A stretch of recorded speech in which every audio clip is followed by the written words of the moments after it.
जाणते सुज्ञ श्रोते हो, नमस्कार. मी सृष्टी आणि वाईज ऑफ सृष्टीमध्ये तुम्हा सर्वांचं मनापासून स्वागत. आज मी बोलणार आहे एका महत्त्वाच्या आणि सुंदर विषयावर. तो विषय म्हणजे कुटुंबातील सुसंवादाचे स्थान. दिवाळी सुट्टीत मी आईसोबत श्यामची आई हा चित्रपट पाहायला गेले. मला चित्रपट खूप आवडला.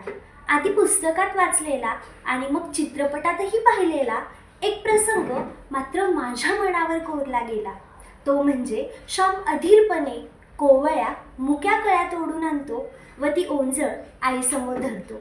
आईच्या ते लक्षात येतं, पण श्यामवर न रागवता ती त्याला जवळ बसवून घेते व प्रेमस्वरात समजावून सांगते की इथं पित्या बाळाला आईपासून तोडल्यावर ज्या वेदना होतात ना, अगदी त्याच वेदना अशा मुक्या कोवळ्या कळ्या तोडल्यावर होतात हो झाडांना.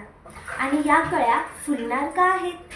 छोट्या श्यामवर केवढा मोठा संस्कार झाला. या अनुभवातून अर्थात हे घडलं ते सुसंवादामुळं. मंडळी, सुसंवादाचं कुटुंबातील स्थान अनन्यसाधारण असंच आहे. कुटुंब हे समाजाचं सर्वात छोटं रूप आहे. आपल्या भावविश्वातील कुटुंब हा घटक तर महत्त्वाचाच. ज्याप्रमाणे संस्कारक्षम वयात उत्तम आहाराने आपल्या देहाचं भरणपोषण होतं, अगदी त्याचप्रमाणे उत्तम संवादातून मिळणाऱ्या संस्कारांनी आपल्या मनाचं, मेंदूचं भरणपोषण होतं. संवादाच्या धाग्यांनी जर कुटुंब बांधलेलं असेल तर कुटुंबातल्या प्रत्येक घटकाची प्रगती आणि उन्नती ही होतेच. आपण आणखी एक मुद्दा लक्षात घ्यायला हवा, तो म्हणजे कुटुंबात केवळ संवाद नको तर सुसंवाद हवा. त्यातील फरकही आपण समजून घेऊया. सु याचा अर्थ केवळ चांगला, आवडीचा असं नाही बरं का. सुसंवाद तोच जो प्रत्येकाच्या हिताचा असेल. कदाचित हे हित पाहत असताना मतभेद होतील, पण मनभेद होणार नाहीत, मन दुखावली जाणार नाहीत याचीही काळजी घ्यायला हवी. सुसंवाद हा श्रेयस्कर असतो आपल्यासाठी आणि इतरांसाठीही. कसं आहे ना, आपलं संगोपन कुटुंबात होतं. शिक्षणाची सुरुवात कुटुंबातून होते. पुढेही आयुष्याच्या प्रत्येक टप्प्यावर कुटुंबासोबत हवंच असतं. अशा वेळी जर सुसंवाद असेल तर गोष्टी सोप्या होतात. मनाला आधार वाटतो, मन सैरभैर होत नाही, भावनिक पोकळी जाणवत नाही. आईवडिलांचा मुलांशी, थोडा मोठ्यांचा लहानग्यांशी, जाणत्या प्रज्ञावान व्यक्तींचा इतरांशी झालेला संवाद आपल्याला प्रेरक ठरतो.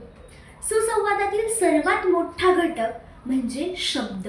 शब्दांचे मोल, त्यांचा नेमका अर्थ आणि त्याच्यातला भावप्रवाह समजला तर आपलं बोलणं नुसतं संवादी होत नाही, ते सुसंवादीच होतं. हा माझाही अनुभव आहे बरं का. विवेकानंद वयानं लहान होते तेव्हा ते आरशासमोर उभे राहिले व आपल्या ध्येयष्टीचं निरीक्षण करू लागले. तेव्हा त्यांच्या वडिलांनी त्यांना व्यायामाचं महत्त्व सांगितलं. छोट्या शिवबांच्या मनामध्ये स्वराज्याचं स्फुल्लिंग चेतलं ते केवळ आई जिजाऊंच्या सुसंवादामुळे.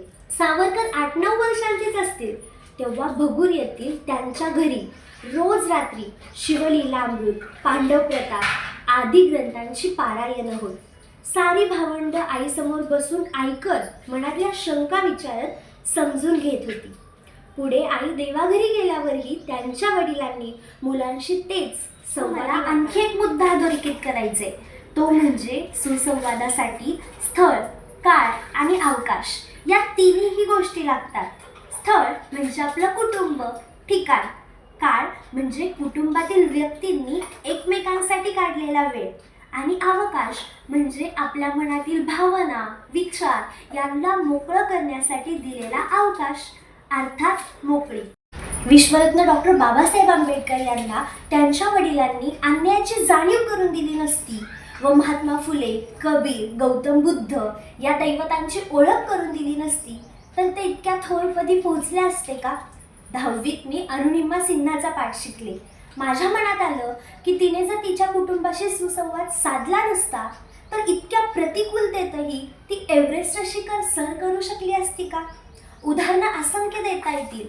मला फक्त इथं इतकंच सांगायचं आहे की जगाच्या शाळेत प्रवेश करताना आणि पुढे जगात वावरतानाही कुटुंबातील सुसंवादच आपल्यासाठी प्रेरक, आश्वासक आणि संजीवक ठरतो. तर मला आणखी एक मुद्दा अधोरेखित करायचा आहे, तो म्हणजे सुसंवादासाठी स्थळ, काळ गोष्टी लागतात. स्थळ म्हणजे आपलं कुटुंब, ठिकाण. काळ म्हणजे कुटुंबातील व्यक्तींनी एकमेकांसाठी काढलेला वेळ. आणि अवकाश म्हणजे आपल्या मनातील भावना, विचार यांना मोकळं करण्यासाठी दिलेला अवकाश, अर्थात मोकळी. कसं आहे ना, छोट्या रोपाचं संरक्षण करण्यासाठी आपण त्याच्या भोवती कुंपण घालतो किंवा संरक्षण जाळी लावतो. संवाद होतानाही त्याला कुंपणाची गरज असते. बंधनं ही घालावी लागतात.